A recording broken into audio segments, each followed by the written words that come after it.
नमस्कार दोस्तों, आज के इस वीडियो में हम एग्रीकल्चर के काफ़ी महत्वपूर्ण क्वेश्चन डिस्कस करेंगे जो कि हर एग्ज़ाम कंपटीशन एग्ज़ाम हो चाहे एंट्रेंस एग्ज़ाम हो, सभी एग्ज़ाम की दृष्टि से इम्पोर्टेंट है। देखा होगा आप सभी ने कि काफ़ी बार क्वेश्चन पूछा जाता है कि निम्न में से प्रोपिंग की क्रिया किससे संबंधित है, प्रोपिंग का अर्थ क्या होता है। तो यहाँ पे अपन इस वीडियो में बात करेंगे कि इनकी जो फसलों से संबंधित जो कर्षण क्रियाएं हैं उससे संबंधित ये क्वेश्चन डिस्कस करेंगे। तो यहाँ पे सबसे पहले लिखा है कि अर्थिंग अप, जिसका अर्थ अगर हिंदी में बात करेंगे तो मिट्टी चढ़ाना होता है। यानी कि सीधी बात करें अपन की अर्थिंग अप, ऐसे क्वेश्चन आ जाए कि निम्न में से अर्थिंग अप का संबंध है तो वो किससे है, आलू और गन्ना से, क्योंकि मिट्टी चढ़ाने का काम है वो आलू और गन्ना में किया जाता है। नेक्स्ट में यहाँ पे लिखा है रेटोनिंग, रेपिंग, एरोइंग और ट्रेसिंग। क्या लिखा है, ट्रेसिंग। एरोइंग है वो गन्ने के पुष्पक्रम को एरो कहा जाता है। तो यहाँ पे एरोइंग इसके पुष्प को के बारे में यहाँ डिस्कस किया गया है। रेटोनिंग के बारे में अगर बात की जाए तो रेटोनिंग का संबंध भी गन्ने से संबंधित है, क्योंकि यहाँ पे रेटोनिंग से एक फसल का यानी कि फसल लेने के बाद ऊपर वाले हिस्से को जलाकर दूसरी फसल ली जाती है, उसे रेटोनिंग कहा जाता है। और इससे संबंधित एक अंधी गुड़ाई भी होती है। क्या होती है, अंधी गुड़ाई होती है। अंधी गुड़ाई का मतलब क्या होता है कि देखिए, जैसे जो गन्ना है, गन्ना बुआई करने के बाद यानी कि लगाने के बाद उसके ऊपर सीधी बुआई करते हैं, यानी कहने का मतलब उस पर हल चलाकर हम उसके अंदर जो खरपतवार हो रहे हैं उसकी हम ख़त्म करना, यानी कि उन खरपतवार या वीड्स को ख़त्म करना, वो अंधी गुड़ाई कहलाता है। उसके बाद में प्रोपिंग। प्रोपिंग का अर्थ सीधी सी भाषा में बात करें तो पत्तियां बांधना। तो पत्तियां बांधने का काम किस में होता है, गन्ने में होता है, और इसके साथ केले में भी पत्तियां बांधने का काम होता है। तो ये क्रिया है वो गन्ने और केले से संबंधित है। नेक्स्ट में बात करेंगे कि पैगिंग। पैगिंग का अर्थ होता है सुइयां बनना। तो आप सभी ने देखा होगा कि मूंगफली का जो प्लांट है उस प्लांट से जैसे जैसे थोड़ी लंबी लंबी पतली पतली सुइयां टाइप में निकलती है जो नीचे जाकर भूमि यानी कि ये ज़मीन है, ज़मीन में जाकर यहाँ नट का निर्माण करती है। तो वो जो प्रक्रिया है उसको पैगिंग कहा जाता है। इसका संबंध है वो मूँगफली से है, यानी कि किससे है, तो मूँगफली से है। नेक्स्ट में अपन बात करेंगे पडलिंग। पडलिंग आप सभी को पता होगा कि धान के अंदर पानी की ज़रूरत होती है और धान पानी के अंदर ही होता है। तो यहाँ पे पानी यानी कि पानी भरकर जो जुताई की जाती है उसे पडलिंग के बारे में बताया गया है।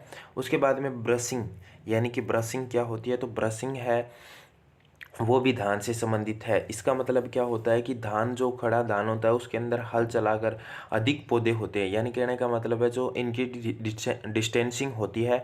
तो कई बार क्या होता है, अपने जो पौध लगाते हैं वो ज़्यादा हो जाते हैं, तो हम इसके बीच में जैसे ये पौधे ऐसे लगे तो इसके बीच में से हल निकाल देते हैं, जिससे क्या होता है कि पौधे कम हो जाते हैं और हमें ज़्यादा उत्पादन मिलता है। उस प्रक्रिया को क्या कहा जाता है, ब्रशिंग कहा जाता है।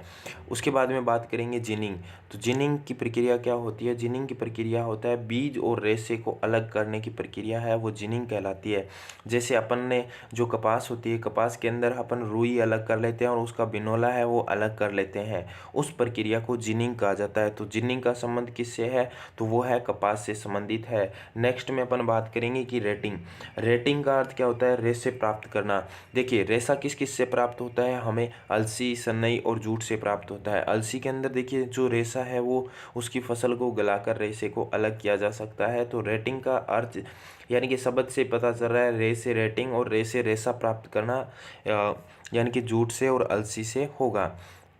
नेक्स्ट में बात करेंगे कि निपिंग की क्रिया। ये काफ़ी इंपॉर्टेंट क्वेश्चन है। निपिंग की क्रिया काफ़ी एग्जाम्स के अंदर पूछा जाता है, चाहे वो कोई भी एग्जाम हो, कंपटीशन का लो या एंट्रेंस एग्जाम लो, सभी एग्जाम्स की दृष्टि से इंपॉर्टेंट है।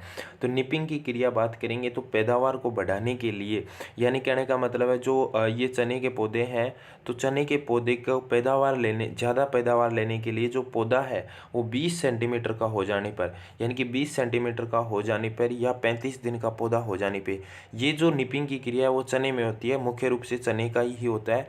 वैसे ये क्रिया अलग अलग पौधों में भी होती है लेकिन चने के अंदर खास तौर से होती है। ये जो है ना ऊपर वाला हिस्सा, उस हिस्से को तोड़ लिया जाता है, इसलिए तोड़ा जाता है क्योंकि ये नीचे से अधिक शाखाएं निकलती है और अधिक उपज मिलती है। ताकि क्या है कि ऊपर वाला टॉप पोर्शन टूट जाता है तो नीचे से शाखाएं निकलना शुरू हो जाती है। इस प्रक्रिया को क्या कहा जाता है, निपिंग की प्रक्रिया कहा जाता है। उसके में बाद में बात करें डीटेसलिंग और सल्किंग। तो डीटेसलिंग क्या होता है, नर पुष्प भाग को, यानी कि इसका संबंध है वो मक्का से संबंधित है। मक्का के अंदर नर भाग और जो फीमेल भाग यानी मादा भाग अलग अलग आते हैं। जो नर भाग होते हैं उसको कहते हैं टेसल कहते हैं, और मादा भाग होते हैं उसको सिल्क कहते हैं। तो यानी क्या कहते हैं, सिल्क।